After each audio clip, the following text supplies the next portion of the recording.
Good morning, friends. This is Sadhguru Kamath, your political analyst, educationist, and corporate trainer friend. Dear friends, I have today come to you with a new video on a very unique concept of Indo-China war. But before starting my video, I would just request you to follow all instructions given by the state government about the COVID-19. Please follow those instructions. Those instructions are useful for you, your family, and for society also. So, friends, on 5th May 2020, Chinese troops entered Ladakh, Galwan Valley of the Ladakh region of the Union Territory of India. And on 15th June, there was a sudden fight or ambush between the Indian troops and the Chinese troops, wherein India lost 20 soldiers and Chinese lost more than 40-45 soldiers. This one incident gave a boost to the print and electronic media to float and flood a screen with the Indo-China war. War will take place. Who will win the war?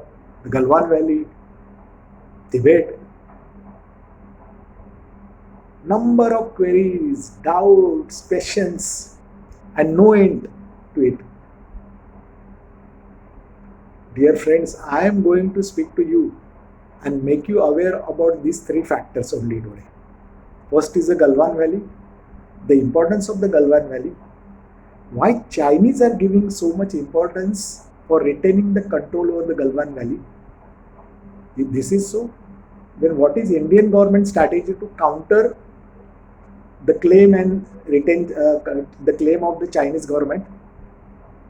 Is war will take place? If war takes place, who will win the war?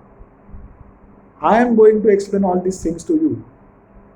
So let us start our video. First of all, I will tell you about the Galwan Valley. Friends, Galwan is basically a river. It originates from the Aksai Chin area and flows to the Galwan Valley, which is under the Indian control, and meets a river called Slok in the Indian part of the Galwan Valley at the one of the bijunctions. Basically, Galwan Valley is a mountain range. It is part of the Karakoram mountain range. Almost 13,900 feet above sea level. Terrain is very tough. It is very difficult for human being to stay there because less amount of oxygen. It is very difficult to breathe properly. So staying there or establishing factory or installing a factory or starting a new business venture there, you can't do that. If you have such intentions to do such things there, you will have to acclimatize yourself first to that atmosphere, which is generally is below 0 degree.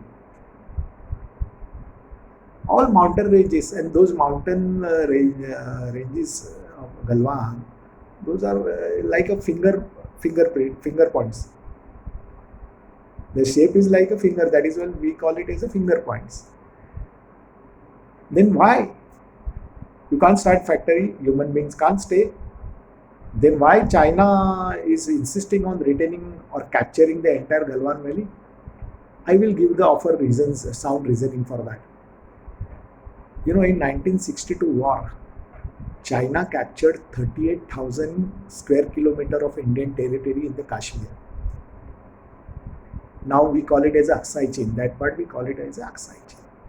Before that, in 1950, China also conquered by invading an independent nation called Tibet. And China is very determined to keep control over Tibet. By hook or by crook, they want to retain Tibet.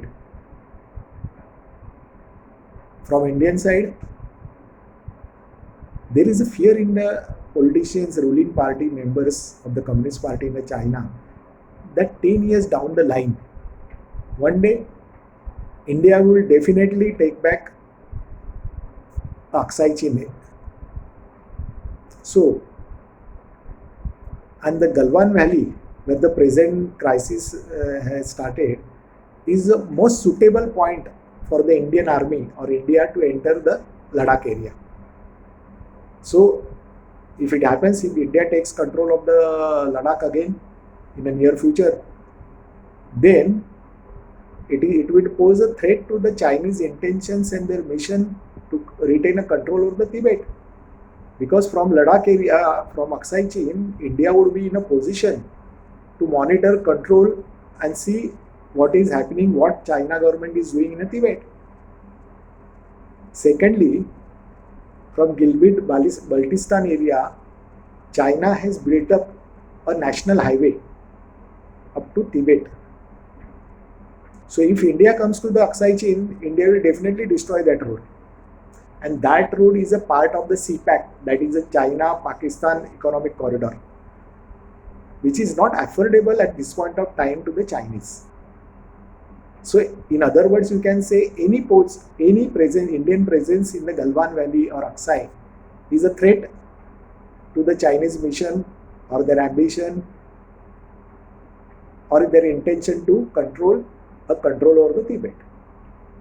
So if they take a full control of Galwan Valley, they would be in a safe position to retain Tibet with them.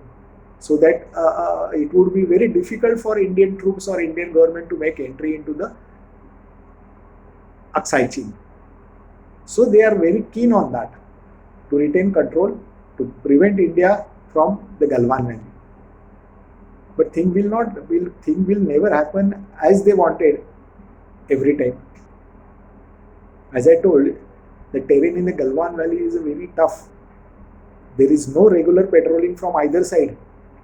India has been patrolling a finger point 1, 2, 3, 4 regularly or occasionally, and occasionally they go up to the point number 6 and finger point 8, 7, 6, 5. Chinese troops have been maintaining patrolling that area.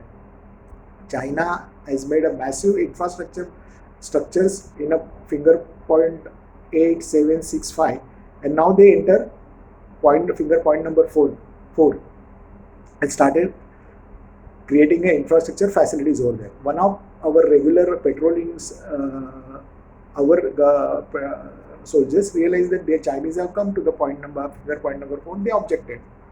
Then there were military level talks, and they decided to go back, both the sides, 2 kilometers. This is a part of the Chinese crippling policy. They will make entry into the other countries, say for example 5 kilometers at a time. The moment the other government takes objection to that, Chinese will agree that we'll go back. But in real terms, they will never go back by 5 kilometers. They'll go back by only 2 kilometers. So at the end of the day, they will retain 3 kilometers with them. By using this creeping policy, Chinese since 1962 has come into India 200 kilometers inside India. 200 kilometers. Same crippling policy. But time keeps on changing. Since 2014, our government is not allowing Chinese to play a trick on them. They are strongly resisting such policies. So this time, when it was agreed that they will go back, they did not go. They did not keep their promise of the word. So one of the batch of 20 soldiers went there with the major as a leader, Mr. Babu. They questioned them. But Chinese were prepared on that occasion. So they were prepared with the stones, then iron rods, fixed spikes to them, and suddenly they attacked the Indian Fulton of 20 soldiers. So other batch which had already went back, 35 soldiers, they heard something on the wireless. So they came back and joined this Fulton of 20. So there was a virtual road fight between 350 Chinese soldiers and 55 Indian soldiers. And our troops, the moment our troops realized that they lost their Major Bahadur, they lost their head. And there were virtual Rada, what we call in our Mumbai language, there were virtual Rada there. And our 55 soldiers taught a solid lesson to Chinese by killing their more than 40 soldiers. This is the history. This is exactly what happened. Even the American intelligence agencies have confirmed that there was virtually fight between Chinese and Indian troops, and Chinese lost 35 soldiers as per American intelligence report. Then what is the outcome? What is the Indian strategy? So India calmly and coolly has adopted three-tier policy. First of all, on the first level, first tier, India developed, maintained, multiplied a cordial economic, trade, cultural, and in particular defense relationship with its immediate neighboring countries like Bangladesh, Nepal, Sri Lanka, Afghanistan, Kazakhstan, and started executing those agreements. So at this point of time, we have a very cordial, friendly relations with our neighboring countries. But Indian government did not stop there. At the second tier policy, we developed a friendly relations on commercial level, on trade level, on defense level, on cultural level with the countries like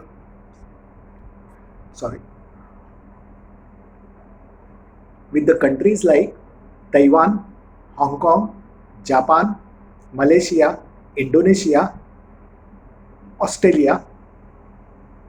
We signed number of agreements with them and started executing. We already executed those agreements. So on the two fronts, we are friendly with our neighboring countries, but we are also friendly with the countries which are physically close to the China. Chinese government has very strained relationship with these countries: Hong Kong, Taiwan, Japan, Malaysia, Indonesia, Australia, because China is trying to establish its full control over the South China Sea, and South China Sea is a main source of there are reserves of oil and gas in it, and China want to retain those resources with it, and all other countries are objecting to that. So they have very strained and uncomfortable relations with the China. So all these countries at this point of time, they are supporting Indian government on the Ladakh issue. Taiwan has said they are ready to fight with the China. So at this point of time, on the international front, China is alone with two friends. On the right side, a Pakistan, a bankrupt country. On the left side is a North Korea. No other country in the world is supporting China. And to add fuel to the fire, fortunately for India and unfortunately for the China, USA has sent these three warships, aircraft carriers, into the South China Sea. Over a period of last 6 years, we have built up a special relationship bond with the USA. All these things have made Chinese politicians very uncomfortable. They are in a very disturbed stage of mind. They have got a disturbed state of mind when they think of India. All these things has helped India to get into the G7 countries. Now in a time to come, India will get the membership of G7 countries. So China is finding it very difficult to deal with the India. India has cornered them on all sides. If they start fighting, if there is a war, all this China will have to fight a war on the two fronts. One on Indian side and other on their side. And China's mainland is far away. to fight any war with India at this point at time at the Indian border. China's mainland China is far away. In between there is a Tibet, and Tibet is again is a bunch of all mountains where your air force is not air force can't work effectively. And to win the wars, you have to send the enforcement supplies to your army. It would be very difficult for China to do that. Whereas in India, we have taken as a third tier what Indian government has done.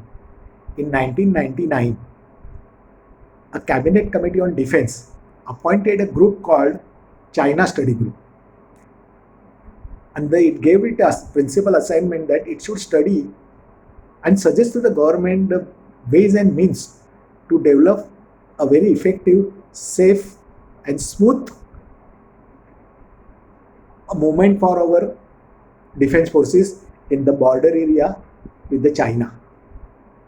We are sharing almost 3,800 kilometers boundary line with the China, right from the Ladakh, Himachal Pradesh, then Uttarakhand,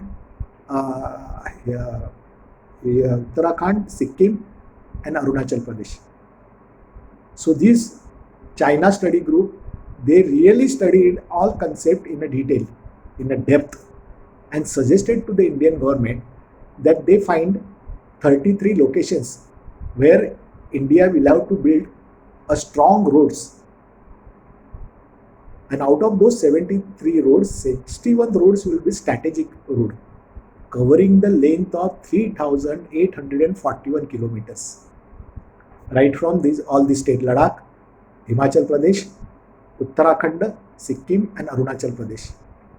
And I am very happy to inform you that the work pertaining to these roads and the strategic roads is in the last phase of completion. And our government smartly, what it did not start the construction of a road from the boundary line. It started those construction of the roads from the inside the states, and bit by bit it came close to the boundary. It made Chinese did not realize the Indian intentions and what we did. So it made them very uncomfortable now. We have got a very good strategic roads which can carry our forces to the boundary within a little bit span of time. We have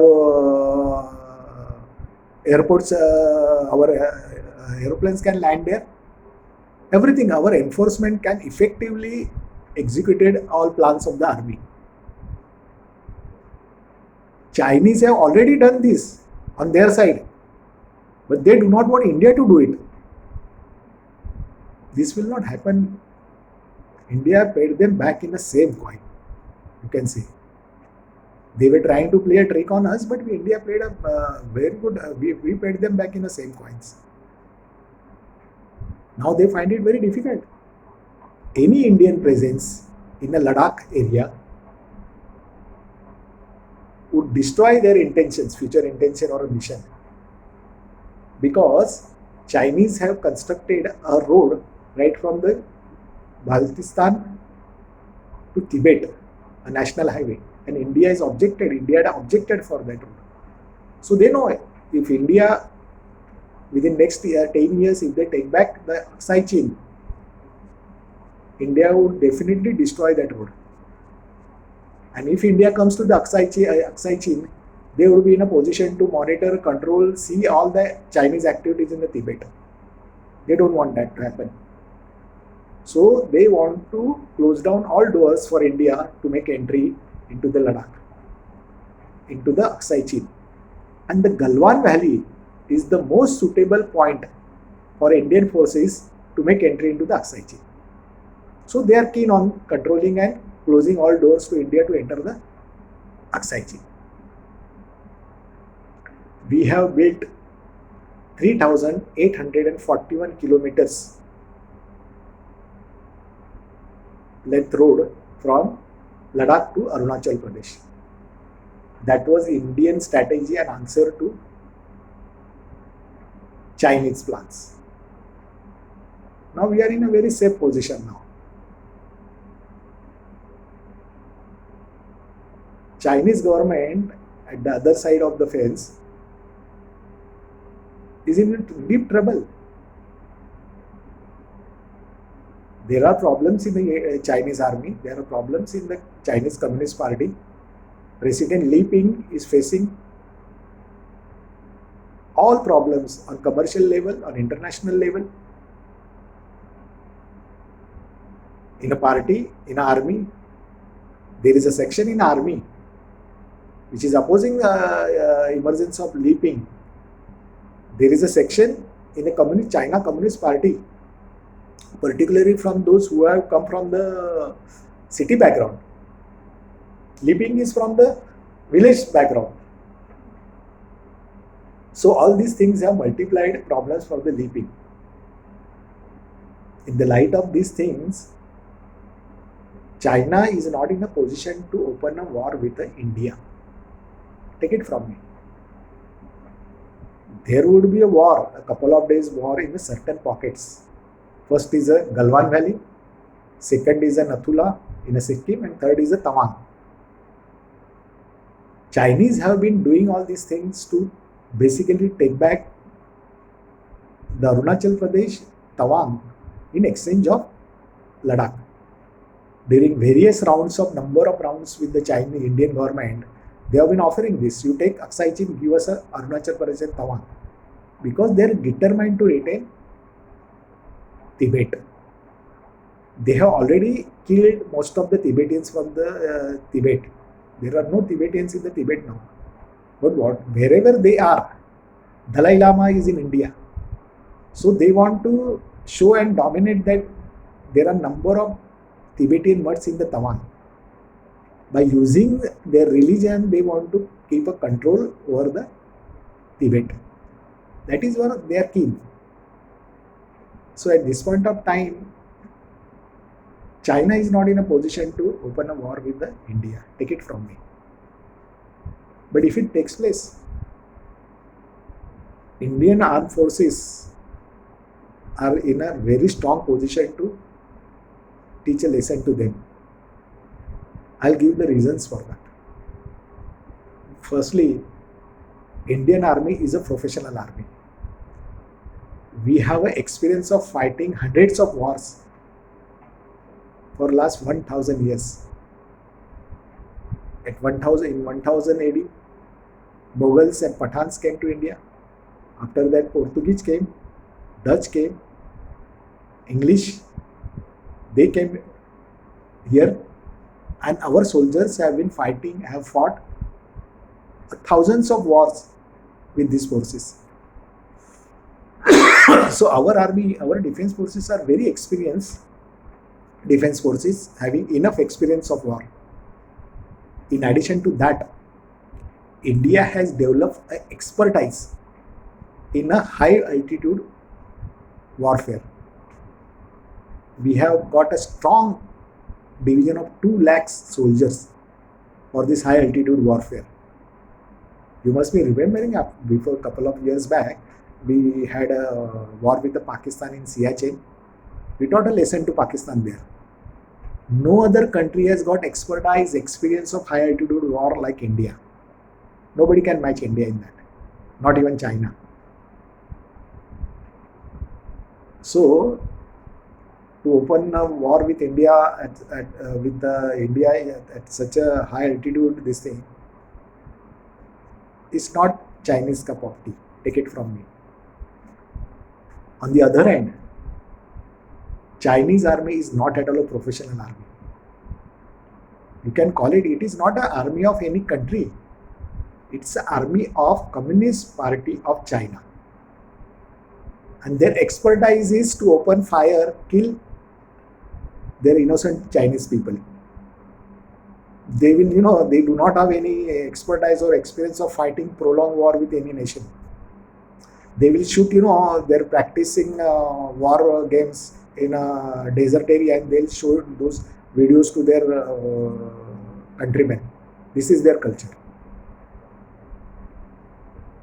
Secondly, Chinese army is addicted to cigarettes and drugs. They are not professionals. They do not have experience. I think 6 years back they fought a war with Vietnam. So Vietnam, such a small country like Vietnam, gave them a fitting reply. They taught them a lesson.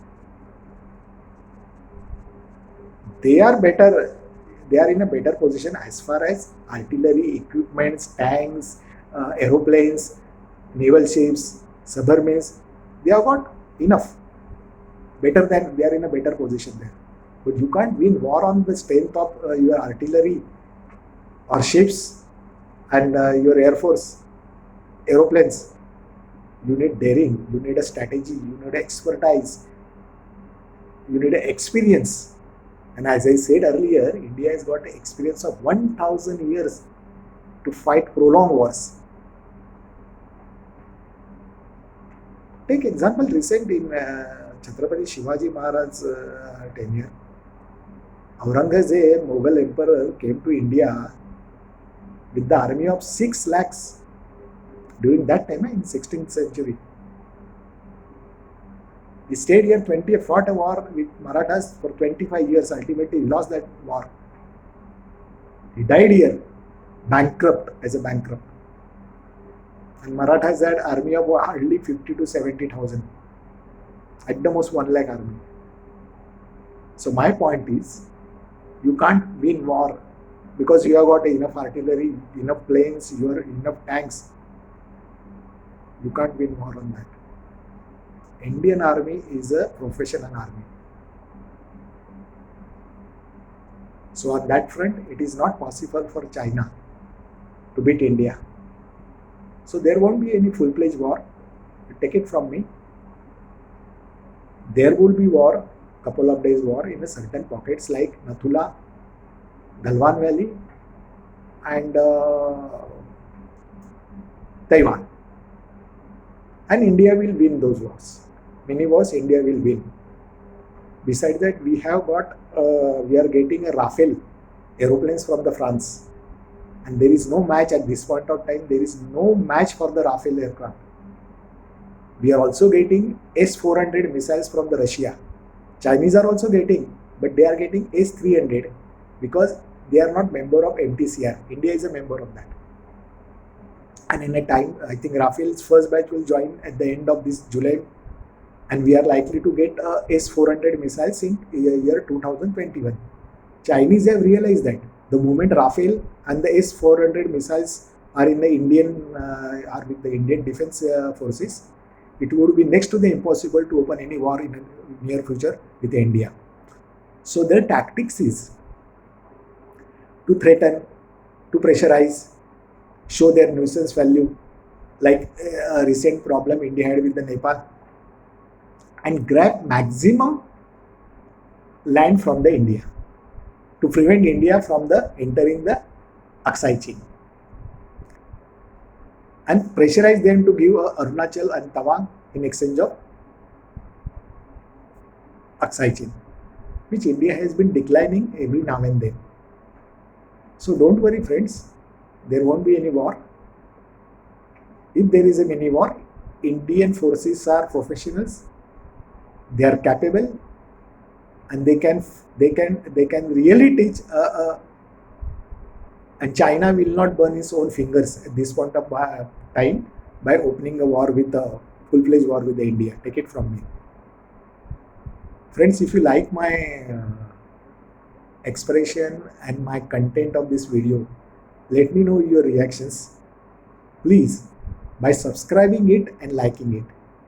Your each like and subscription will motivate me to come with you with the new ideas, new videos. So please subscribe, and also please visit my Facebook page. Visit me, see me, meet me on my blog sadgurukamat.blogspot.com, where you can see my number of articles in English and Marathi on my blogs, published articles. And you can also contribute there your thoughts there. Till then, follow all instructions of the government Take care of yourself, your family, your kids. Have a good day. Thank you.